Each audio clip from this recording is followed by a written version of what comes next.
ਜੁਗਾਦ ਸਚ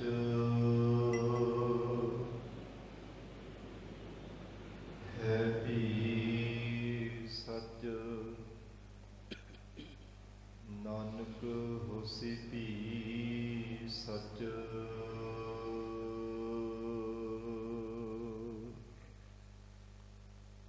ਜਿਉ ਬੋਲਾਵਹਿ ਤਿਉ ਬੋਲਹਿ ਸੁਆਮੀ, ਕੁਦਰਤ ਕਵਣ ਹਮਾਰੀ।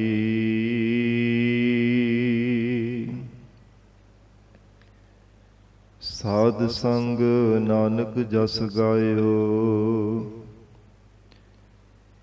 ਜੋ ਪ੍ਰਭ ਕੀ ਅਤ ਪਿਆਰੀ।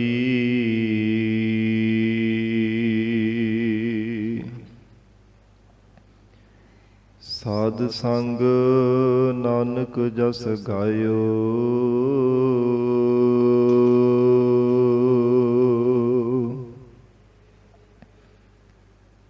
ਜੋ ਪ੍ਰਭ ਕੀ ਅਤ ਪਿਆਰੀ।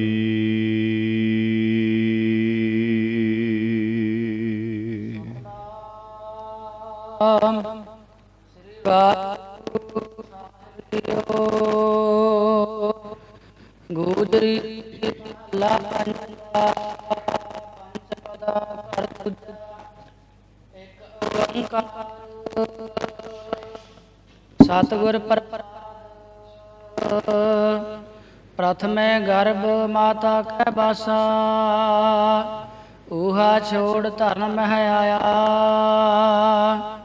ਚਿੱਤਰਸਾਲ ਸੁੰਦਰ ਬਾਗ ਮੰਦਰ, ਸੰਗ ਨ ਕਛੁ ਜਾਇਆ। ਆਵਰ ਸਭ ਮਿਥਿਆ ਲੋਭ ਲੱਭੀ, ਗੁਰ ਪੂਰੈ ਦਿਓ ਹਰ ਨਾਮਾ। ਜੀ ਕਉ ਇਹਾ ਵਸਤ ਫਬੀ ਰਹਾਉ, ਇਸ਼ਟ ਮੀਤ ਬੰਧਪ ਸੁਤ ਭਾਈ। ਸੰਗ ਬਨਿਤਾ ਰਚ ਹਸਿਆ, ਜਬ ਅੰਤੀ ਅਵਸਰ ਆਏ ਬਨਿਓ ਹੈ। ਉਨ ਪੇਖਤ ਹੀ ਕਾਲ ਗਰਸਿਆ, ਕਰ ਕਰ ਅਨਰਥ ਵਿਹਾਜੀ ਸੰਪੈ। ਸੋਇਨਾ ਰੂਪਾ ਦਾਮਾ, ਪਹਾੜੀ ਕਾ ਉਹ ਪਹਾੜਾ ਮਿਲਿਆ। ਹੋਰ ਸਗਲ ਭਇਓ ਵਿਰਾਨਾ, ਹੈ ਬਰ ਗੈ ਬਰ ਰਥ ਸੰਬਾਹੇ। ਗਾਹੋ ਕਰ ਕੀਨੇ ਮੇਰੇ, ਜਬ ਤੇ ਹੋਈ ਲਾਮੀ ਤਾਈ। ਚੱਲਹਿ ਨਾਹੀ ਇਕ ਪੈਰੇ, ਨਾਮ ਧਨ ਨਾਮ ਸੁਖ ਰਾਜਾ। ਨਾਮ ਕੁਟੰਬ ਸਹਾਈ, ਨਾਮ ਸੰਪਤ ਗੁਰ ਨਾਨਕ ਕਉ ਦੀ। ਓਹੋ ਮਰੈ ਨ ਆਵੈ ਜਾਈ, ਪ੍ਰਥਮੇ ਗਰਭ ਮਾਤਾ ਕੈ ਬਾਸਾ। ਵਾਹਿਗੁਰੂ ਜੀ ਕਾ ਖਾਲਸਾ, ਵਾਹਿਗੁਰੂ ਜੀ ਕੀ ਫਤਿਹ। ਭਗਤ ਵਤਸਲ ਅੰਤਰਜਾਮੀ ਕਰੁਣਾ ਨਿਧਾਨ, ਗੁਰੂ ਗਰੀਬ ਨਿਵਾਜ। ਕਲਯੁਗ ਕੇ ਤਾਰ ਹਾਰੇ ਸ਼ਬਦ ਗੁਰੂ, ਦਸਾਂ ਪਾਤਸ਼ਾਹੀਆਂ ਕੇ ਸਰੂਪ। ਜੁਗ ਜੁਗ ਅਟਲ ਸਤਿਗੁਰੂ, ਧੰਨ ਧੰਨ ਸਤਿਗੁਰੂ ਸ੍ਰੀ ਗੁਰੂ ਗ੍ਰੰਥ ਸਾਹਿਬ ਮਹਾਰਾਜ ਸੱਚੇ ਪਾਤਸ਼ਾਹ ਜੀ ਦੀ ਪਾਵਨ ਪਵਿੱਤਰ ਹਜ਼ੂਰੀ ਅੰਦਰ ਜੁੜ ਬੈਠੀ ਗੁਰੂ ਖਾਲਸਾ ਸਾਧ ਸੰਗਤ ਜੀਓ। ਸਤਿਗੁਰੂ ਜੀ ਦੀ ਮਹਾਨ ਬਖਸ਼ਿਸ਼ ਦਾ ਸਦਕਾ ਅੰਮ੍ਰਿਤ ਵੇਲੇ ਤੋਂ ਮਹਾਰਾਜ ਜੀ ਦੀ ਪਾਵਨ ਹਜ਼ੂਰੀ ਅੰਦਰ ਦੀਵਾਨ ਸਜੇ ਹੋਏ ਦੀਵਾਨਾਂ ਅੰਦਰ ਆਪ ਸਰਬੱਤ ਸੰਗਤਾਂ ਹਾਜ਼ਰੀਆਂ ਭਰ ਕੇ ਲਾਹੇ ਪ੍ਰਾਪਤ ਕਰ ਰਹੇ ਹੋ। ਆਓ ਸੰਗਤ ਜੀ ਹੋਰ ਵੀ ਕੋਈ ਸਮਾਂ ਪਿਆਰ ਸਤਿਕਾਰ ਸਹਿਤ ਸਤਿਗੁਰੂ ਜੀ ਦੇ ਚਰਨਾਂ ਵਿੱਚ ਬੈਠ ਕੇ ਲੜੀਵਾਰ ਗੁਰੂ ਸ਼ਬਦ ਦੇ ਵਿਚਾਰ ਨਾਲ ਜੁੜ ਕੇ ਲਾਹੇ ਪ੍ਰਾਪਤ ਕਰੀਏ। ਗੁਰੂ ਗੰਗੀ ਧਾਰੇ ਦਾ ਬਾਜਾ ਵਾਲੇ ਸਤਿਗੁਰੂ ਧੰਨ ਸ਼੍ਰੀ ਗੁਰੂ ਗੋਬਿੰਦ ਸਿੰਘ ਸਾਹਿਬ ਮਹਾਰਾਜ ਸੱਚੇ ਪਾਤਸ਼ਾਹ ਜੀ ਦਾ ਅੱਜ ਸੱਚਖੰਡ ਗਮਨ ਪਾਵਨ ਦਿਵਸ ਹੈ। ਸੰਖੇਪ ਰੂਪ ਦੇ ਵਿੱਚ ਵਿਚਾਰ ਕਰਕੇ ਫਿਰ ਗੁਰੂ ਸ਼ਬਦ ਦੇ ਵਿਚਾਰ ਦੇ ਨਾਲ ਜੁੜਾਂਗੇ। ਜਿਵੇਂ ਗੁਰੂ ਕਲਗੀਧਰ ਪਿਤਾ ਧੰਨ ਗੁਰੂ ਗੋਬਿੰਦ ਸਿੰਘ ਸਾਹਿਬ ਮਹਾਰਾਜ ਸੱਚੇ ਪਾਤਸ਼ਾਹ ਹਜੂਰ ਨੇ ਜੀਵਨ ਕਾਲ ਦੌਰਾਨ ਬੇਅੰਤ ਜੋਜ ਵਰਤਾਏ ਹਨ। ਸਤ ਸੰਗਤ ਜੀ, ਕੁੱਲ ਮਹਾਰਾਜ ਸੱਚੇ ਪਾਤਸ਼ਾਹ ਜੀ ਦੀ ਸਰੀਰ ਕਰਕੇ ਜੋ ਮਾਰਗਲਾ ਹੈ 41 ਸਾਲ 9 ਮਹੀਨੇ ਤੇ 28 ਦਿਨ ਦੀ ਹੈ। ਸਤ ਸੰਗਤ ਜੀ, ਇਹ ਥੋੜੇ ਸਮੇਂ ਦੇ ਅੰਦਰ ਗਰੀਬ ਨਵਾਜ਼ ਧੰਨ ਗੁਰੂ ਗੋਬਿੰਦ ਸਿੰਘ ਸਾਹਿਬ ਮਹਾਰਾਜ ਸਾਹਿਬ ਜੀ ਨੇ ਇਤਨਾ ਜ਼ਿਆਦਾ ਵੱਡਾ ਵਿਸ਼ਾਲ ਇਤਿਹਾਸ ਸੰਸਾਰ ਦੇ ਅੰਦਰ ਰਚਿਆ ਹੈ, ਜਿਨ੍ਹਾਂ ਸਤਿਗੁਰੂ ਜੀ ਦੀ ਕੋਈ ਵੀ ਸੰਸਾਰ ਭਰ ਦੇ ਅੰਦਰ ਬਰਾਬਰਤਾ ਨਾ ਕਰ ਸਕਿਆ ਤੇ ਨਾ ਹੀ ਕੋਈ ਕਰ ਸਕੇਗਾ। ਐਸਾ ਗਰੀਬ ਨਵਾਜ਼ ਸਤਿਗੁਰੂ ਸੱਚੇ ਪਾਤਸ਼ਾਹ ਮਹਾਰਾਜ ਸਾਹਿਬ ਜੀ ਨੇ ਸੰਸਾਰ ਭਰ ਦੇ ਅੰਦਰ ਇਤਿਹਾਸ ਰਚਿਆ ਹੈ। ਧੰਨ ਗੁਰੂ ਗੋਬਿੰਦ ਸਿੰਘ ਸਾਹਿਬ ਜੀ ਮਹਾਰਾਜ ਇੱਥੇ ਹਜ਼ੂਰ ਸਾਹਿਬ ਦੀ ਧਰਤੀ ਤੇ ਆਏ ਹਨ। ਧੰਨ ਗੁਰੂ ਗੋਬਿੰਦ ਸਿੰਘ ਸਾਹਿਬ ਮਹਾਰਾਜ ਜੀ ਨੇ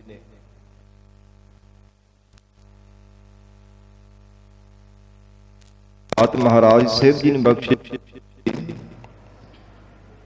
ਉਹ ਸਾਰੇ ਵਿਚਾਰ ਉਸ ਦਿਨ ਅਸਾਂ ਕੀਤੀ ਸੀ। ਜਿਵੇਂ ਗਰੀਬ ਨਵਾਜ਼ ਮਹਾਰਾਜ ਸਾਹਿਬ ਜੀ ਦੇ ਚਰਨਾਂ ਵਿੱਚ ਸਿੱਖ ਸੰਗਤ ਨੇ ਬੇਨਤੀ ਕੀਤੀ, ਮਹਾਰਾਜ ਆਪ ਜੀ ਲਗਾ ਕਰਕੇ ਚੱਲੇ ਹੋ। ਜਦੋਂ ਹਜੂਰ ਦੇ ਮੁਖ ਤੋਂ ਬਚਨ ਸੁਣਿਆ ਸੀ ਕਿ ਹੁਣ ਸਾਡਾ ਸੱਚਖੰਡ ਗਮਨ ਕਰਨ ਦਾ ਸਰੀਰ ਕਰਕੇ ਹੁਣ ਤੁਹਾਡੇ ਪਾਸ ਨਹੀਂ ਰਹਾਂਗੇ, ਹੁਣ ਅਸੀਂ ਸੱਚਖੰਡ ਗਮਨ ਕਰਨਾ ਹੈ। ਤੇ ਬੜੇ ਵਿਰਾਗ ਵਿੱਚ ਜਾ ਕੇ ਸੰਗਤ ਨੇ ਬੇਨਤੀ ਕੀਤੀ ਸੀ, ਮਹਾਰਾਜ ਸੱਚੇ ਪਾਤਸ਼ਾਹ ਜਿਵੇਂ ਪਹਿਲਾਂ ਸਤਿਗੁਰੂ ਜੀ ਗੁਰੂ ਕੀ ਲੜ ਸੰਗਤ ਨੂੰ ਲਗਾ ਕਰਕੇ ਜਾਂਦੇ ਸਨ, ਆਪ ਜੀ ਸਾਨੂੰ ਕਿਹਨਾਂ ਦੇ ਲੜ ਲਾ ਕਰਕੇ ਚੱਲੇ ਹੋ, ਸਾਡਾ ਜੀਵਨ ਕਿਵੇਂ ਹੋਵੇਗਾ, ਕਿਵੇਂ ਸਾਡੀ ਮਹਾਰਾਜ ਜ਼ਿੰਦਗੀ ਹੋਵੇਗੀ, ਕਿਸ ਢੰਗ ਦੇ ਨਾਲ ਅਸੀਂ ਜੀਵਨ ਨਿਰਵਾਹ ਕਰ ਸਕਾਂਗੇ। ਜਿਵੇਂ ਆਪ ਜੀ ਦੇ ਚਰਨਾਂ ਵਿੱਚ ਕੋਈ ਵੀ ਮਹਾਰਾਜ ਸੱਚੇ ਪਾਤਸ਼ਾਹ ਸ਼ੰਕਾ ਹੁੰਦਾ, ਕੋਈ ਮਨ ਦੀ ਮੁਰਾਦ ਹੁੰਦੀ, ਆਪ ਜੀ ਦੇ ਚਰਨਾਂ ਵਿੱਚ ਸਨਮੁਖ ਹੋ ਕੇ ਬੇਨਤੀ ਕਰਦੇ ਤੇ ਆਉਣ ਵਾਲੇ ਸਮੇਂ ਵਿੱਚ ਮਹਾਰਾਜ ਸਾਡੇ ਮਨਾਂ ਦੇ ਸ਼ੰਕੇ ਭਰਮ ਕਿਵੇਂ ਦੂਰ ਹੋਇਆ ਕਰਨਗੇ, ਸਾਡੇ ਮਨ ਦੀਆਂ ਮਨੋਕਾਮਨਾਵਾਂ ਕਿਵੇਂ ਪੂਰੀਆਂ ਹੋਇਆ ਕਰਨਗੀਆਂ, ਮਹਾਰਾਜ ਆਪ ਕਿਰਪਾ ਕਰਕੇ ਦੱਸੋ। ਸਤਿਗੁਰੂ ਗੋਬਿੰਦ ਸਿੰਘ ਸਾਹਿਬ ਮਹਾਰਾਜ ਸਾਹਿਬ ਜੀ ਨੇ ਬਚਨ ਕੀਤਾ ਸੀ, ਖਾਲਸਾ ਜੀ ਦੇ ਪ੍ਰਥਾ ਨੂੰ ਖਤਮ ਕਰਕੇ ਆਉਣ ਵਾਲੇ ਸਮੇਂ ਵਿੱਚ ਆਪ ਨੂੰ ਸ਼ਬਦ ਦੇ ਲੜ ਲਗਾ ਕਰਕੇ ਚੱਲੇ, ਜੋ ਜੁਗੋ ਜੁਗ ਅਟਲ ਰਹਿਣ ਵਾਲਾ ਹੈ। ਸਰੀਰ ਸਦਾ ਨਹੀਂ ਸੰਸਾਰ ਦੇ ਅੰਦਰ ਕਾਇਮ ਰਹਿੰਦੇ, ਇਸ ਲਈ ਆਪ ਜੀ ਨੂੰ ਇਹ ਖਾਲਸਾ ਜੀ ਸ਼ਬਦ ਦੇ ਲੜ ਲਗਾ ਕਰਕੇ ਜਾਵੇਂਗੇ। ਤੇ ਸਾਧ ਸੰਗਤ ਜੀ, ਕੱਤਕ ਸੁਦੀ ਦੂਜ ਨੂੰ ਮਹਾਰਾਜ ਸਾਹਿਬ ਜੀ ਨੇ ਸ੍ਰੀ ਗੁਰੂ ਗ੍ਰੰਥ ਸਾਹਿਬ ਸੱਚੇ ਪਾਤਸ਼ਾਹ ਜੀ ਨੂੰ ਗੁਰਤਾ ਗੱਦੀ ਦੀ ਦਾਤ ਬਖਸ਼ਿਸ਼ ਕੀਤੀ ਸੀ।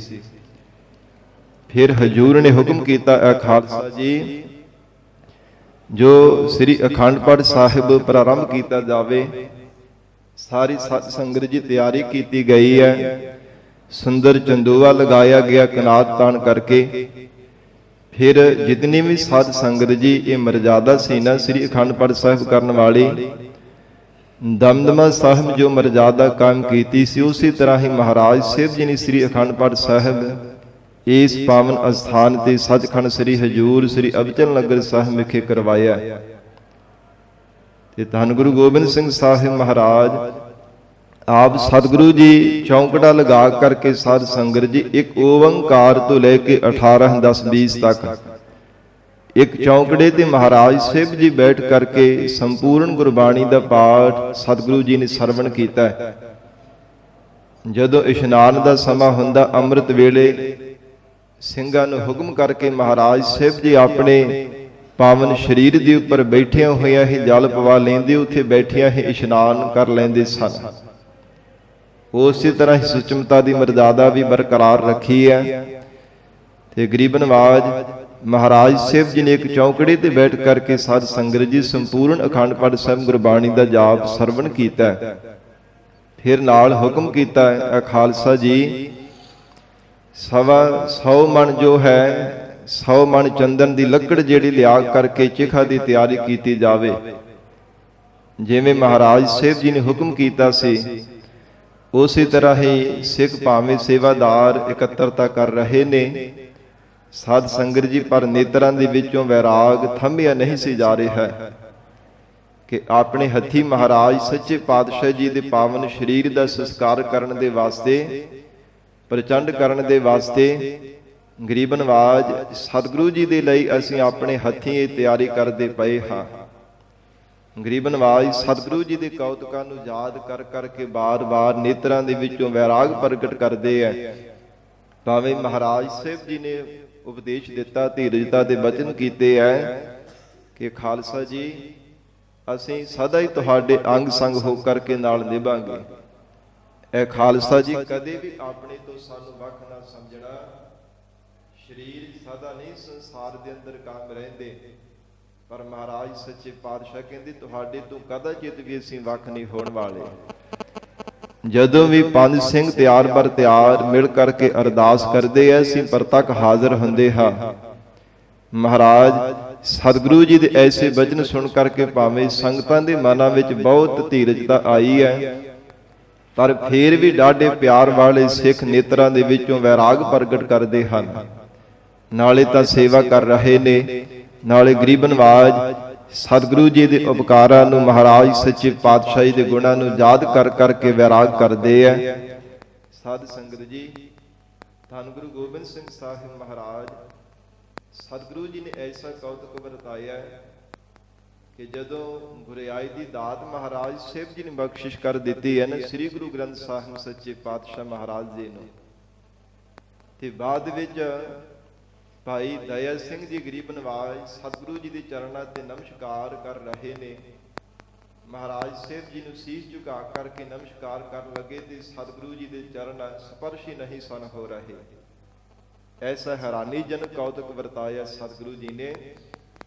ਜਦੋਂ ਮਹਾਰਾਜ ਸਾਹਿਬ ਜੀ ਦੇ ਚਰਨਾਂ ਦੇ ਨਾਲ ਹੱਥ ਸਪਰਸ਼ ਨਹੀਂ ਹੋ ਰਹੇ, ਨਮਸਕਾਰ ਤੇ ਕਰ ਦਿੱਤੀ ਹੈ, ਪਰ ਹੈਰਾਨ ਹੋ ਕੇ ਬੇਨਤੀ ਕੀਤੀ ਹੈ ਮਹਾਰਾਜ ਇੱਕ ਐਸਾ ਕੌਤਕ ਆਪ ਜੀ ਵਰਤਾ ਰਹੇ ਹੋ। ਜਿਵੇਂ ਪਹਿਲਾਂ ਮਹਾਰਾਜ ਆਪ ਜੀ ਦੇ ਚਰਨਾਂ ਦੇ ਨਾਲ ਸਾਡੇ ਹੱਥ ਤੇ ਮੱਥਾ ਸਪਰਸ਼ ਹੋ ਜਾਂਦਾ ਸੀ, ਪਰ ਮਹਾਰਾਜ ਹੁਣ ਸਪਰਸ਼ ਨਹੀਂ ਹੋ ਰਿਹਾ। ਜਿਵੇਂ ਨਮਸਕਾਰ ਕਰ ਲੱਗਾ ਸੀ ਤੇ ਮਹਾਰਾਜ ਧਰਤੀ ਤੇ ਮੇਰਾ ਮਸਤਕ ਲੱਗਾ, ਪਰ ਤੁਹਾਡੇ ਚਰਨਾਂ ਦੇ ਨਾਲ ਸਪਰਸ਼ ਨਹੀਂ ਹੋ ਸਕਿਆ। ਸਤਿਗੁਰੂ ਜੀ ਨੇ ਬਚਨ ਕੀਤਾ, ਕਹਿਣ ਲੱਗੇ ਕਿ ਅਕਾਲ ਪੁਰਖ ਵਾਹਿਗੁਰੂ ਪਰਮੇਸ਼ਰ ਦੀ ਜਗ ਦੀ ਜੋਤ ਧੰਨ ਗੁਰੂ ਨਾਨਕ ਦੇਵ ਸਾਹਿਬ ਮਹਾਰਾਜ ਸੱਚੇ ਪਾਤਸ਼ਾਹ ਨਿਰਗੁਣ ਦੇ ਸਰਗੁਣ ਸਰੂਪ ਸੰਸਾਰ ਦੇ ਅੰਦਰ ਪ੍ਰਗਟ ਹੋ ਕਰਕੇ ਜੀਵਾਂ ਦਾ ਉਧਾਰ ਕੀਤਾ। ਉਹ ਹੀ ਅਕਾਲ ਪੁਰਖ ਵਾਹਿਗੁਰੂ ਪ੍ਰਮਾਤਮਾ ਜੀ ਦੀ ਪ੍ਰਕਾਸ਼ ਜੋਤ ਹੈ, ਅਸੀਂ ਪ੍ਰਕਾਸ਼ ਸਰੂਪ ਹਾਂ। ਇਸ ਕਰਕੇ ਮਹਾਰਾਜ ਸੱਚੇ ਪਾਤਸ਼ਾਹ ਕਹਿੰਦੇ ਜਿਹੜੀ ਦੇਹੀ ਸਰੀਰ ਹੈ ਨਾ ਉਹ ਕਾਲ ਦੇ ਅਧੀਨ ਹੋਣ ਵਾਲਾ ਹੈ, ਪਰ ਪ੍ਰਕਾਸ਼ ਨੂੰ ਕਦਾਚਿਤ ਵੀ ਕਾਲ ਆਪਣੇ ਅਧੀਨ ਨਹੀਂ ਕਰ ਸਕਦਾ। ਇਹ ਬੜਾ ਹੈਰਾਨੀਜਨਕ ਕੌਤਕ ਸੀਗਾ। ਤੇ ਸਾਧ ਸੰਗਤ ਜੀ, ਜਦੋਂ ਮਹਾਰਾਜ ਸਤਿਗੁਰੂ ਗੋਬਿੰਦ ਸਿੰਘ ਸਾਹਿਬ ਸੱਚੇ ਪਾਤਸ਼ਾਹ ਜੀ ਨੇ ਜੋ ਸੱਚਖੰਡ ਗਮਨ ਕਰਨਾ ਹੈ, ਸਾਧ ਸੰਗਤ ਜੀ ਦੂਰੋਂ ਦੂਰੋਂ ਸਿੱਖ ਸੰਗਤਾਂ ਚੱਲ ਕਰਕੇ ਆ ਰਹੀਆਂ ਨੇ। ਹਰ ਇੱਕ ਦੇ ਮਨ ਦੇ ਅੰਦਰ ਭਾਵਨਾ ਹੈ, ਤਮੰਨਾ ਹੈ ਕਿ ਮਹਾਰਾਜ ਸਾਹਿਬ ਜੀ ਨੇ ਜੋਤੀ ਜੋਤ ਸਮਾ ਜਾਣਾ ਹੈ, ਸਤਿਗੁਰੂ ਜੀ ਦੇ ਸਾਨੂੰ ਦੀਦਾਰ ਪ੍ਰਾਪਤ ਹੋ ਜਾਣ, ਸਾਡਾ ਜਨਮ ਸਫਲਾ ਹੋ ਜਾਵੇਗਾ, ਸਾਨੂੰ ਜਮਾਂ ਦੇ ਵਸ ਵਿੱਚ ਨਹੀਂ ਪੈਣਾ ਪਵੇਗਾ। ਮਹਾਰਾਜ ਸਾਹਿਬ ਜੀ ਦੇ ਦੀਦਾਰ ਹੋਣੇ ਕਰਕੇ ਲੋਕ ਪਰਲੋਕ ਸਾਡਾ ਸੁਹੇਲਾ ਹੋ ਜਾਵੇਗਾ। ਇਸ ਪ੍ਰਕਾਰ ਮਨਾਂ ਵਿੱਚ ਭਾਵਨਾਵਾਂ ਲੈ ਲੈ ਕਰਕੇ ਸਾਧ ਸੰਗਤ ਜੀ, ਭਾਵੇਂ ਕੋਈ ਬ੍ਰਾਹਮਣ ਸੀ, ਖੱਤਰੀ ਸੀ, ਸ਼ੂਦਰ, ਭਾਵੇਂ ਵੈਸ, ਭਾਵੇਂ ਕਿਸੇ ਵੀ ਵਰਣ ਦਾ, ਕਿਸੇ ਜਾਤੀ ਦਾ, ਦੂਰੋਂ ਦੂਰੋਂ ਜੋਗੀ ਸਨ, ਭਾਵੇਂ ਸਾਧ ਸੰਗਤ ਜੀ ਸੰਨਿਆਸੀ ਸਨ, ਭਾਵੇਂ ਕਿਸੇ ਵੀ ਮਜ਼ਹਬ ਦੇ, ਕਿਸੇ ਵੀ ਧਰਮ ਨੂੰ ਧਾਰਨ ਕਰਨ ਵਾਲੇ, ਹਰ ਕੋਈ ਮਹਾਰਾਜ ਸਾਹਿਬ ਜੀ ਦੀ ਦੀਦਾਰ ਕਰਨ ਵਾਸਤੇ ਪਹੁੰਚਿਆ। ਤੇ ਕਵੀ ਰਾਜ ਭਾਈ ਸੰਤੋਖ ਸਿੰਘ ਜੀ ਨੇ ਬਚਨ ਲਿਖੇ ਇਤਿਹਾਸ ਅੰਦਰ, ਕਹਿੰਦੀ ਸੰਗਤ ਇੰਨੀ ਭਾਰੀ ਗਿਣਤੀ ਦੇ ਵਿੱਚ ਸੀ ਕਿ ਸੇਵਾਦਾਰਾਂ ਤੋਂ ਸਾਂਭਣਾ ਔਖਾ ਹੋ ਰਿਹਾ ਸੀਗਾ। ਜਿੱਥੇ ਸਾਧ ਸੰਗਤ ਜੀ ਪ੍ਰਤੱਖ ਲੰਗਰ ਦੀ ਮਰਜ਼ਾਦਾ ਮਹਾਰਾਜ ਸੱਚੇ ਪਾਤਸ਼ਾਹ ਗੁਰੂ ਘਰ ਦੇ ਵੀ ਸਾਧ ਸੰਗਤ ਜੀ ਚੱਲਦੀ ਹੈ। ਇਹ ਤਨ ਦੀ ਖੁਰਾਕ ਦੇ ਵਾਸਤੇ ਲੰਗਰ ਦਾ ਸਾਧ ਸੰਗਤ ਜੀ ਪ੍ਰਸ਼ਾਦਾ ਛਕਾਇਆ ਜਾਂਦਾ ਹੈ। ਔਰ ਇਸ ਪ੍ਰਕਾਰ ਉਹਦੇ ਨਾਲ ਨਾਲ ਗਰੀਬ ਨਵਾਜ ਧੰਨ ਗੁਰੂ ਗੋਬਿੰਦ ਸਿੰਘ ਸਾਹਿਬ ਮਹਾਰਾਜ ਸਾਹਿਬ ਜੀ ਨੇ ਸ਼ਬਦ ਦਾ ਆਪਣੇ ਉਪਦੇਸ਼ ਦਾ ਲੰਗਰ ਵੀ ਸੰਗਤ ਦੇ ਵਿੱਚ ਵਰਤਾਉਣਾ ਕੀਤਾ, ਜਿਹੜੀ ਆਤਮਾ ਦੀ ਖੁਰਾਕ ਸੀ। ਜਿਨ੍ਹਾਂ ਦੀ ਮਨਾਂ ਦੀ ਭਾਵਨਾਵਾਂ ਸਨ, ਤਿਨਾਂ ਨੇ ਮਹਾਰਾਜ ਸਾਹਿਬ ਜੀ ਦੇ ਉਪਦੇਸ਼ ਰੂਪੀ ਖੁਰਾਕ ਪ੍ਰਾਪਤ ਕਰਕੇ ਆਪਣੇ ਮਨ ਦੀ ਆਤਮਾ ਦੀ ਤ੍ਰਿਪਤੀ ਕਰ ਲੈਣਾ ਕੀਤੀ। ਜਿਵੇਂ ਗਰੀਬ ਨਵਾਜ ਸਤਿਗੁਰੂ ਜੀ ਨੇ 52 ਹੁਕਮਨਾਮੇ ਸਾਹਿਬ ਦੇ ਰਾਹੀਂ ਵੀ ਉਪਦੇਸ਼ ਬਖਸ਼ਿਸ਼ ਕੀਤਾ। ਤੇ ਸਾਧ ਸੰਗਤ ਜੀ ਜਿਵੇਂ ਜਿਵੇਂ ਕਿਸੇ ਮਨ ਦੇ ਸਿੱਖ ਦੀ ਤਮੰਨਾ ਸੀ, ਭਾਵਨਾ ਸੀ, ਮਹਾਰਾਜ ਸੱਚੇ ਪਾਤਸ਼ਾਹ ਨੇ ਸਭ ਦੀਆਂ ਭਾਵਨਾਵਾਂ ਪੂਰੀਆਂ ਕੀਤੀਆਂ। ਜੇ ਕਿਸੇ ਮਨ ਵਿੱਚ ਕੋਈ ਸ਼ੰਕਾ ਸੀ, ਭਰਮ ਸੀ, ਸਤਿਗੁਰੂ ਜੀ ਨੇ ਸ਼ੰਕਿਆਂ ਤੇ ਭਰਮਾਂ ਤੋਂ ਰਹਿਤ ਕਰਕੇ ਗਰੀਬ ਨਵਾਜ ਸਤਿਗੁਰੂ ਜੀ ਨੇ ਇੱਕ ਅਕਾਲ ਪੁਰਖ ਪ੍ਰਮਾਤਮਾ ਦੀ ਪੂਜਾ ਕਰਨ ਦੇ ਵਾਸਤੇ ਲਗਾ ਦਿੱਤਾ। ਐਸੇ ਗਰੀਬ ਨਵਾਜ ਸਤਿਗੁਰੂ ਜੀ ਹਨ। ਜਦੋਂ ਸਾਧ ਸੰਗਤ ਜੀ ਕੱਤਕ ਸੁਦੀ ਪੰਚਮੀ ਦਾ ਦਿਨ ਆਇਆ, ਜਿਵੇਂ ਅੱਜ ਦੇ ਦਿਨ ਗਰੀਬ ਨਵਾਜ ਧੰਨ ਗੁਰੂ ਗੋਬਿੰਦ ਸਿੰਘ ਸਾਹਿਬ ਮਹਾਰਾਜ ਸੱਚੇ ਪਾਤਸ਼ਾਹ ਜੀ ਨੇ ਸੱਚਖੰਡ ਗਮਨ ਕਰਨਾ ਹੈ। ਜਿਵੇਂ ਸੇਵਾਦਾਰਾਂ ਸਿੰਘਾਂ ਨੂੰ ਹੁਕਮ ਕੀਤਾ ਸੀ, ਸਾਰੀ ਉਸੇ ਤਰ੍ਹਾਂ ਹੀ ਤਿਆਰੀ ਕਰਾ ਦਿੱਤੀ ਗਈ। ਸਾਧ ਸੰਗਤ ਜਿੱਥੇ ਚਿਖਾ ਤਿਆਰ ਕੀਤੀ ਗਈ ਹੈ, ਉਹਦੇ ਆਲੇ ਦੁਆਲੇ ਕਨਾਤਾਂ ਤਾਣ ਦਿੱਤੀਆਂ ਗਈਆਂ। ਤੇ ਸਤਿਗੁਰੂ ਜੀ ਦਾ ਹੁਕਮ ਸੀ ਕਿ ਇਸ ਕਨਾਤ ਦੇ ਅੰਦਰ ਕੋਈ ਵੀ ਸਿੱਖ ਜਾਂ ਸੇਵਾਦਾਰ ਪ੍ਰਵੇਸ਼ ਨਹੀਂ ਹੋਣਾ ਚਾਹੀਦਾ। ਇਹ ਮਹਾਰਾਜ ਸਾਹਿਬ ਜੀ ਨੇ ਹੁਕਮ ਕੀਤਾ ਸੀ ਸਾਰੀ ਸੰਗਤ ਔਰ ਸਿੰਘਾਂ ਦੇ ਵਿੱਚ ਕਿ ਇਹਨਾਂ ਕਨਾਤ ਦੇ ਅੰਦਰ ਕੋਈ ਵੀ ਪ੍ਰਵੇਸ਼ ਨਹੀਂ ਹੋਵੇਗਾ। ਤੇ ਨਾਲ ਸੱਚਖੰਡ ਗਮਨ ਕਰਨੇ ਤੋਂ ਪਹਿਲਾਂ ਮਹਾਰਾਜ ਸਾਹਿਬ ਜੀ ਨੇ ਸਾਰੀ ਮਰਜ਼ਾਦਾ ਵੀ ਸਮਝਾ ਦਿੱਤੀ ਸੀ ਕਿ ਸਾਡਾ ਅੰਗੀਠਾ ਨਹੀਂ ਫੁੱਲਣਾ, ਫੁੱਲ ਨਹੀਂ ਚੁਗਣੇ। ਇਹ ਮਹਾਰਾਜ ਸਾਹਿਬ ਜੀ ਨੇ ਪਹਿਲਾਂ ਹੀ ਬਚਨ ਕਰ ਦਿੱਤਾ ਸੀ। ਤੇ ਨਾ ਹੀ ਕਿਸੇ ਸਿੱਖ ਨੇ ਵੈਰਾਗ ਕਰਨਾ ਹੈ, ਗੁਰਬਾਣੀ ਦਾ ਜਾਪ ਕਰਨਾ ਅਤੇ ਗੁਰੂ ਕੀ ਬਾਣੀ ਦਾ ਕੀਰਤਨ ਕਰਨਾ। ਸਮੁੱਚੀ ਸੰਗਤ ਨੇ ਮਿਲ ਕਰਕੇ ਹਰੀ ਅਕਾਲ ਪੁਰਖ ਵਾਹਿਗੁਰੂ ਪਰਮਾਤਮਾ ਜੀ ਦਾ ਜਸ ਉਚਾਰਨ ਕਰਨਾ ਹੈ। ਇਹ ਧੰਨ ਗੁਰੂ ਗੋਬਿੰਦ ਸਿੰਘ ਸਾਹਿਬ ਮਹਾਰਾਜ ਸਾਹਿਬ ਜੀ ਨੇ ਪਹਿਲਾਂ ਹੀ ਉਪਦੇਸ਼ ਬਖਸ਼ਿਸ਼ ਕਰ ਦਿੱਤਾ। ਪਰ ਪਿਆਰ ਵਾਲੇ ਸਿੱਖ ਫੇਰ ਵੀ ਸਾਧ ਸੰਗਤ ਜੀ ਨੇਤਰਾਂ ਦੇ ਵਿੱਚੋਂ ਵੈਰਾਗ ਪ੍ਰਗਟ ਕਰਦੇ ਆ, ਸਤਿਗੁਰੂ ਜੀ ਦੇ ਉਪਕਾਰਾਂ ਨੂੰ ਚੇਤੇ ਕਰ ਕਰਕੇ। ਜਦੋਂ ਮਹਾਰਾਜ ਧੰਨ ਗੁਰੂ ਗੋਬਿੰਦ ਸਿੰਘ ਸਾਹਿਬ ਸੱਚੇ ਪਾਤਸ਼ਾਹ ਜੀ ਸੱਚਖੰਡ ਗਮਨ ਕਰਨਾ ਹੈ, ਹਰ ਰੋਜ਼ ਦੀ ਤਰ੍ਹਾਂ ਸਾਧ ਸੰਗਤ ਜੀ ਅੰਮ੍ਰਿਤ ਵੇਲੇ ਸਣੇ ਕੇਸੀ ਇਸ਼ਨਾਨ ਕੀਤਾ। ਕਵੀ ਰਾਜ ਜੀ ਨੇ ਜ਼ਿਕਰ ਕੀਤਾ ਹੈ ਇਤਿਹਾਸ ਅੰਦਰ। ਫਿਰ ਗਰੀਬ ਨਵਾਜ ਮਹਾਰਾਜ ਸਾਹਿਬ ਜੀ ਨੇ ਕੇਸਾਂ ਨੂੰ ਹਰੇ ਕੀਤਾ ਹੈ। ਜਿਵੇਂ ਆਪਾਂ ਕਿਸ ਦਿਨ ਕਹਿੰਦੇ ਆ ਕਿ ਕੇਸ ਸੁਕਾਉਣੇ ਵਾਲਾਂ ਨੂੰ ਸੁਕਾਉਣਾ, ਪਰ ਗੁਰਮਤਿ ਦੇ ਵਿੱਚ ਇਹ ਸ਼ਬਦ ਵਰਤੇ ਜਾਂਦੇ ਹਨ ਕਿ ਕੇਸਾਂ ਨੂੰ ਹਰੇ ਕਰਨਾ, ਸੁਕਾਉਣਾ ਨਹੀਂ ਕਿਹਾ ਜਾਂਦਾ। ਇਹ ਸਾਧ ਸੰਗਤ ਜੀ ਗੁਰਮਤਿ ਦੇ ਬੋਲ ਹਨ। ਮਹਾਰਾਜ ਸਾਹਿਬ ਜੀ ਨੇ ਕੇਸਾਂ ਨੂੰ ਹਰਿਆ ਕੀਤਾ, ਫਿਰ ਸੁੰਦਰ ਜੂੜਾ ਕੀਤਾ ਤੇ ਬੜੀ ਸੋਹਣੀ ਸਾਧ ਸੰਗਤ ਜੀ ਸੁੰਦਰ ਦਸਤਾਰ ਮਹਾਰਾਜ ਸਾਹਿਬ ਜੀ ਨੇ ਸ਼ੀਸ਼ੇ ਦੇ ਸਨਮੁਖ ਹੋ ਕਰਕੇ ਸਜਾਈ ਹੈ। ਇੱਕ ਨਵਾਂ ਮਹਾਰਾਜ ਸੱਚੇ ਪਾਤਸ਼ਾਹ ਜੀ ਨੇ ਚੋਲਾ ਬਹੁਤ ਕਲੀਆਂ ਵਾਲਾ ਜੋ ਗਰੀਬ ਨਵਾਜ ਸਤਿਗੁਰੂ ਜੀ ਨੇ ਤਿਆਰ ਕਰਵਾਇਆ, ਉਹ ਪਾਵਨ ਤਨ ਦੇ ਉੱਪਰ ਮਹਾਰਾਜ ਸਾਹਿਬ ਜੀ ਨੇ ਧਾਰਨ ਕੀਤਾ। ਫਿਰ ਸਾਰੇ ਸ਼ਸਤਰ ਗਰੀਬ ਨਵਾਜ ਸਤਿਗੁਰੂ ਜੀ ਨੇ ਪਾਵਨ ਸਰੀਰ ਦੇ ਉੱਪਰ ਸਜਾਏ ਹਨ। ਕਮਰ ਕੱਸੇ ਦੇ ਸਾਧ ਸੰਗਤ ਜੀ ਜੋ ਸ਼ਸਤਰ ਸਨ, ਉਹ ਵੀ ਗਰੀਬ ਨਵਾਜ ਸਤਿਗੁਰੂ ਜੀ ਨੇ ਧਾਰਨ ਕੀਤੇ ਆ। ਜਿਵੇਂ ਤੀਰਾਂ ਦਾ ਭਰਿਆ ਹੋਇਆ ਪੱਥਾ ਮਹਾਰਾਜ ਸੱਚੇ ਪਾਤਸ਼ਾਹ ਜੀ ਨੇ ਧਾਰਨ ਕੀਤਾ। ਕਮਰ ਦੇ ਨਾਲ ਸਾਧ ਸੰਗਤ ਜੀ ਮੋਢੇ ਤੇ ਧਾਰਨ ਕਰਕੇ ਕਸ ਲੈਣਾ ਕੀਤਾ। ਫਿਰ ਦੂਸਰੇ ਮੋਢੇ ਤੇ ਗਰੀਬ ਨਵਾਜ ਸਤਿਗੁਰਾਂ ਨੇ ਕਮਾਨ ਨੂੰ ਧਾਰਨ ਕੀਤਾ ਤੇ ਕਮਰ ਕਸੇ ਨੂੰ ਸਾਧ ਸੰਗਤ ਜੀ ਕਰਕੇ ਫਿਰ ਕਮਰ ਕਸੇ ਦੀ ਸ਼ਸਤਰ ਵੀ ਧਾਰਨ ਕੀਤੇ। 5 ਸ਼ਸਤਰ ਧਾਰਨ ਕੀਤੇ ਸਨ। ਬਾਗ ਨਥਾ ਔਰ ਇਸੇ ਪ੍ਰਕਾਰ ਕਟਾਰ ਹੈ, ਤੇਜ ਕਬਜ਼ ਹੈ, ਵਿਸ਼ੂਆ ਹੈ। ਇਹ 5 ਜਿਹੜੇ ਸ਼ਸਤਰ ਉਹਨਾਂ ਨੂੰ ਮਹਾਰਾਜ ਸਾਹਿਬ ਜੀ ਨੇ ਕਮਰ ਕਸੇ ਦੇ ਵਿੱਚ ਸਜਾਇਆ।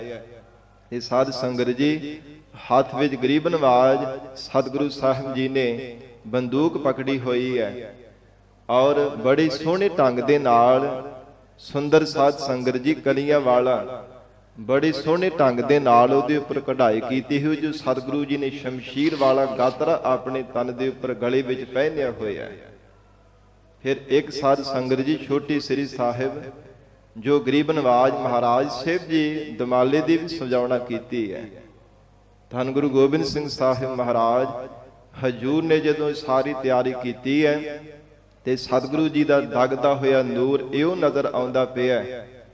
ਕਵੀ ਰਾਜ ਭਾਈ ਸੰਤੋਖ ਸਿੰਘ ਜੀ ਨੇ ਬਚਨ ਲਿਖਿਆ, ਕਹਿੰਦੇ ਹਨ ਕਿ ਮਹਾਰਾਜ ਸਾਹਿਬ ਜੀ ਦਾ ਮਸਤਕ ਬੜਾ ਹੀ ਤਮਕਦਾ ਹੋਇਆ ਨਜ਼ਰ ਆ ਰਿਹਾ ਹੈ।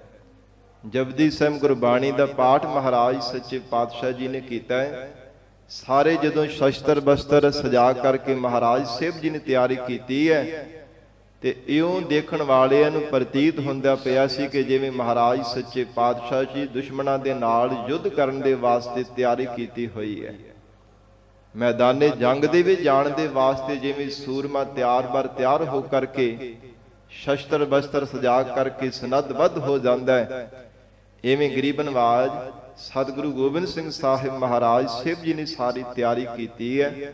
ਤੇ ਸਾਧ ਸੰਗਤ ਜੀ ਕਨਾਰ ਦੇ ਅੰਦਰ ਪ੍ਰਵੇਸ਼ ਹੋਣ ਤੋਂ ਪਹਿਲਾਂ ਉੱਚੀ ਆਵਾਜ਼ ਦੇ ਵਿੱਚ ਸਮੁੱਚੀ ਸੰਗਤ ਨੂੰ ਫਤਿਹ ਗਜਾਈ ਹੈ। ਵਾਹਿਗੁਰੂ ਜੀ ਕਾ ਖਾਲਸਾ, ਵਾਹਿਗੁਰੂ ਜੀ ਕੀ ਫਤਿਹ।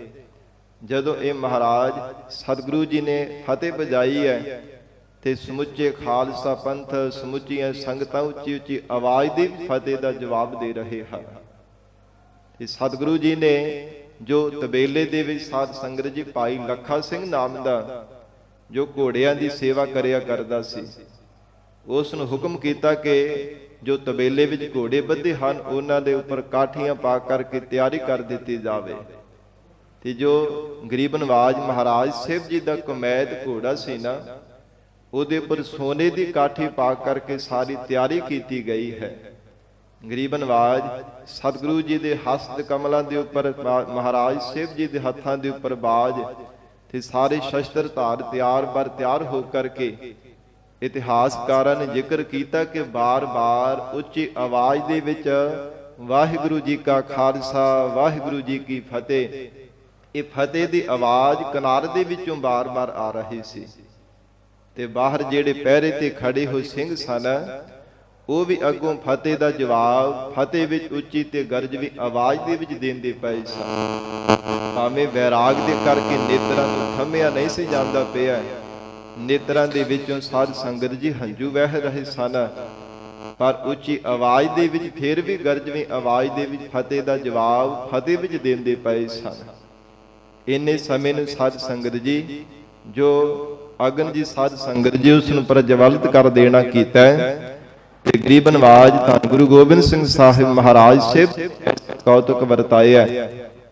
ਕੇਵਲ ਮਰਜ਼ਾਦਾ ਪੂਰੀ ਕਰਨ ਦੇ ਵਾਸਤੇ ਜੋ ਗਰੀਬ ਨਵਾਜ ਸਤਿਗੁਰੂ ਜੀ ਆਪ ਕੇਸਾਂ ਦੇ ਵਿੱਚ ਦਮਾਲੇ ਦੇ ਵੀ ਛੋਟੇ ਸ੍ਰੀ ਸਾਹਿਬ ਮਹਾਰਾਜ ਸਜਾਇਆ ਕਰਦੇ ਸਨ, ਉਹ ਮਰਜ਼ਾਦਾ ਪੂਰੀ ਕਰਨ ਦੇ ਵਾਸਤੇ ਸਾਧ ਸੰਗਤ ਜੀ ਬਲਦੀ ਹੋਈ ਚਿਖਾ ਦੇ ਵਿੱਚ ਅੱਜ ਮਹਾਰਾਜ ਸਾਹਿਬ ਜੀ ਨੇ ਪ੍ਰਾਰਥਨਾ ਕੀਤੀ। ਉਹ ਕੇਵਲ ਉਹ ਛੋਟੇ ਸਾਧ ਸੀ। ਸ਼ਾਮ ਦੇ ਸਮੇਂ ਤੱਕ ਸਾਧ ਸੰਗਤ ਜੀ ਦੇ ਕਰਵਾਏ ਜਾਂਦੇ ਹਨ। ਆਰਤੀ ਦੇ ਆਪ ਅੰਗ ਦੇ ਕਿ ਹਰ ਰੋਜ਼ ਸ਼ਾਮ ਦੇ ਸਮੇਂ ਕੇਵਲ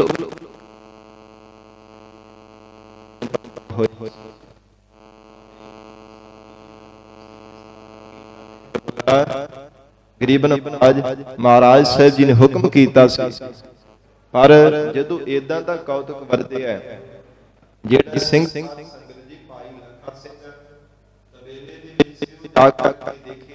ਕਿ ਮਹਾਰਾਜ ਸਾਹਿਬ ਜੀ ਦਾ ਕਮੈਤ ਘੋੜਾ ਉੱਥੇ ਨਜ਼ਰ ਹੀ ਨਹੀਂ ਸੀ ਆ ਰਿਹਾ ਹੈ। ਜਿਹੜੇ ਨਾਲ ਦੇ ਹੋਰ ਘੋੜੇ ਵੱਜੇ ਸਨ, ਸਾਧ ਸੰਗਤ ਜੀ ਅਗਾੜੀ ਪਿਛਾੜੀ ਵੱਜੇ ਹੋਏ ਉਸੇ ਤਰ੍ਹਾਂ ਹੀ ਵੱਜੇ, ਪਰ ਕੇਵਲ ਇੱਕ ਕਮੈਤ ਘੋੜਾ ਮਹਾਰਾਜ ਸਾਹਿਬ ਜੀ ਦਾ ਦਿਸਿਆ ਹੀ ਬੜਾ ਹੋਇਆ ਕਿ ਨਾ ਤਾਂ ਜ਼ਮੀਨ ਫਟੀ ਹੈ ਤੇ ਨਾ ਛੱਤ ਦੇ ਵਿੱਚੋਂ ਕਿਸੇ ਪਾਸੇ ਫਟੀ ਹੈ, ਮਘੋਰਾ ਹੋਇਆ, ਕਿਸੇ ਪਾਸੋਂ ਕੁਝ ਵੀ ਨਜ਼ਰ ਨਹੀਂ ਸੀ ਆਉਂਦਾ ਪਿਆ। ਪਰ ਇੱਕ ਕਮੈਤ ਘੋੜਾ ਗਿਆ ਕਿੱਥੇ ਹੈ ਦੇਖ ਕਰਕੇ ਬਹੁਤ ਮਨਾਂ ਵਿੱਚ ਹੈਰਾਨਗੀ ਹੋ ਰਹੀ ਸੀ। ਭਾਈ ਲੱਖਾ ਸਿੰਘ ਜੀ ਨੇ ਆ ਕੇ ਜਦੋਂ ਸਿੰਘਾਂ ਦੇ ਵਿੱਚ ਦੱਸਿਆ ਤੇ ਜਦੋਂ ਕਾਲੀ ਦੇ ਨਾਲ ਸਭ ਨੇ ਜਾ ਕੇ ਦੇਖਿਆ ਤੇ ਜਿਹੜੇ ਕੋਈ ਸੂਝਵਾਨ ਗਿਆਨਮਨ ਸਿੰਘ ਸਨ, ਉਹਨਾਂ ਨੇ ਵਿਚਾਰ ਕੀਤੀ ਕਿ ਗਰੀਬ ਨਵਾਜ ਸਤਿਗੁਰੂ ਗੋਬਿੰਦ ਸਿੰਘ ਸਾਹਿਬ ਮਹਾਰਾਜ ਸੱਚੇ ਪਾਤਸ਼ਾਹ ਘੋੜੇ ਬਾਦ ਸ਼ਸਤਰਾਂ ਸਹਿਤ ਸਨਤ ਪਰ ਕਰਕੇ ਸੱਚਖੰਡ ਗਮਨ ਕੀਤਾ ਹੈ। ਗਰੀਬ ਨਵਾਜ ਸਤਿਗੁਰੂ ਜੀ ਘੋੜਾ ਵੀ ਆਪਣੇ ਨਾਲ ਹੀ ਲੈ ਕਰਕੇ ਗਏ ਹਨ।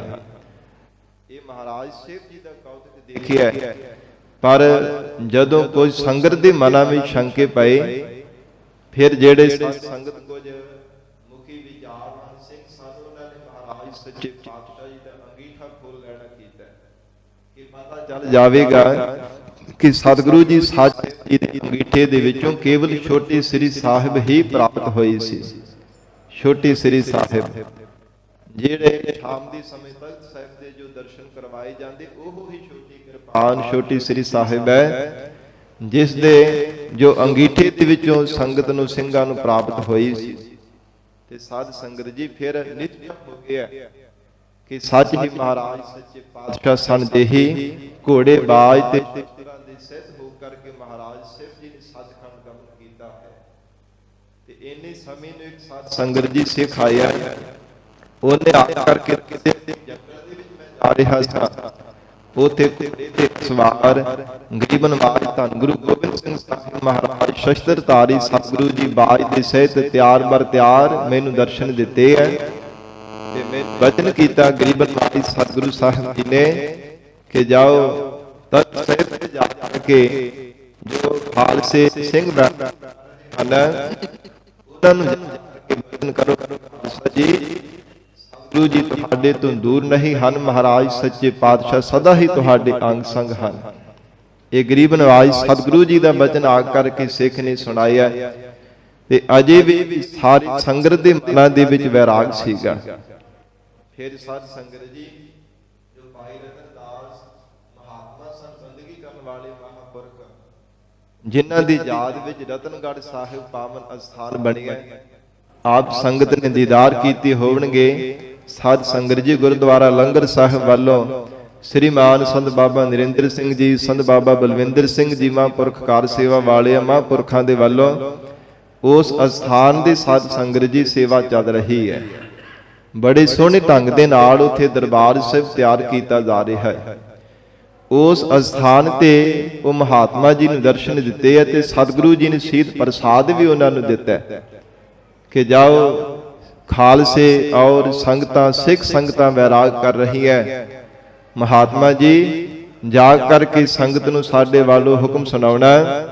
ਇਹ ਸਤਿਗੁਰੂ ਗੋਬਿੰਦ ਸਿੰਘ ਸਾਹਿਬ ਮਹਾਰਾਜ ਤੁਹਾਡੇ ਤੋਂ ਦੂਰ ਨਹੀਂ ਗਏ, ਇਹ ਖਾਲਸਾ ਜੀ ਓਤ ਪੋਤ ਤਾਣੇ ਪੇਟੇ ਦੀ ਤਰ੍ਹਾਂ ਸਦਾ ਹੀ ਤੁਹਾਡੇ ਨਾਲ ਤੁਹਾਡੇ ਵਿੱਚ ਵਰਤਣ ਵਾਲੇ ਹਨ, ਸਾਡਾ ਹੁਕਮ ਸੁਣਾਓ। ਤੇ ਜੇ ਫੇਰ ਵੀ ਨਿਸ਼ਚਾ ਨਾ ਹੋਵੇ ਤੇ ਪ੍ਰਸ਼ਾਦ ਸੰਗਤ ਦੇ ਵਿੱਚ ਜਾ ਕਰਕੇ ਵਰਤਾਉਣਾ। ਜਦੋਂ ਉਹ ਮਹਾਤਮਾ ਜੀ ਆਏ ਹੈ ਤੇ ਫਿਰ ਸਾਧ ਸੰਗਤ ਜੀ ਪੂਰੀ ਤਰ੍ਹਾਂ ਨਿਸ਼ਚਾ ਤੇ ਭਰੋਸਾ ਹੋਇਆ। ਉਹਨਾਂ ਨੇ ਆ ਕਰਕੇ ਦੱਸਿਆ, ਖਾਲਸਾ ਜੀ ਆਪ ਜੀ ਕਿਉਂ ਵੈਰਾਗ ਪਏ ਕਰਦੇ ਹੋ? ਧੰਨ ਗੁਰੂ ਗੋਬਿੰਦ ਸਿੰਘ ਸਾਹਿਬ ਮਹਾਰਾਜ ਬਾਜਾਂ ਵਾਲੇ ਸਤਿਗੁਰੂ ਜੀ ਘੋੜੇ ਤੇ ਅਸਵਾਰ ਕਮੈਤ ਘੋੜਾ ਸੀ, ਔਰ ਸਤਿਗੁਰੂ ਜੀ ਸ਼ਸਤਰ ਧਾਰੀ ਤਿਆਰ ਬਰ ਤਿਆਰ ਹੋ ਕਰਕੇ ਹਰ ਦੇ ਵਿੱਚ ਮਹਾਰਾਜ ਸਾਹਿਬ ਜੀ ਦੇ ਬਾਦ ਸੀ। ਜਿਵੇਂ ਪਹਿਲਾਂ ਮੈਂ ਦੀਦਾਰ ਕਰਿਆ ਕਰਦਾ ਸਾਂ, ਉਸੇ ਤਰ੍ਹਾਂ ਪ੍ਰਤੱਖ ਜ਼ਾਹਰ ਰੂਪ ਦੇ ਵਿੱਚ ਮੈਨੂੰ ਦਰਸ਼ਨ ਹੋਏ ਹੈ। ਤੇ ਖਾਲਸਾ ਜੀ ਤੁਸੀਂ ਵੈਰਾਗ ਨਾ ਕਰੋ। ਮਹਾਰਾਜ ਸਾਹਿਬ ਜੀ ਨੇ ਹੁਕਮ ਕੀਤਾ ਹੈ ਕਿ ਆਉਣ ਵਾਲੇ ਸਮੇਂ ਵੀ ਜੇ ਲੋਕ ਪਰਲੋਕ ਸੁਹੇਲਾ ਕਰਨਾ ਹੈ, ਨਾਮ ਜਪੋ, ਸਿਮਰਨ ਕਰੋ, ਗੁਰਬਾਣੀ ਦਾ ਜਾਪ ਕਰੋ, ਸ਼ਬਦ ਦਾ ਅਭਿਆਸ ਕਰਿਆ ਕਰੋ, ਸੰਗਤ ਵਿੱਚ ਮਿਲ ਕਰਕੇ ਅਕਾਲ ਪੁਰਖ ਵਾਹਿਗੁਰੂ ਪਰਮਾਤਮਾ ਦੀ ਦਾ ਜਸ ਗਾਉਣਾ ਔਰ ਸਰਵਣ ਕਰਨਾ, ਇਹ ਸਤਿਗੁਰੂ ਜੀ ਨੇ ਹੁਕਮ ਕੀਤਾ। ਤੇ ਖਾਲਸਾ ਜੀ ਆਪ ਜੀ ਕਿਉਂ ਵੈਰਾਗ ਪਏ ਕਰਦੇ ਹੋ?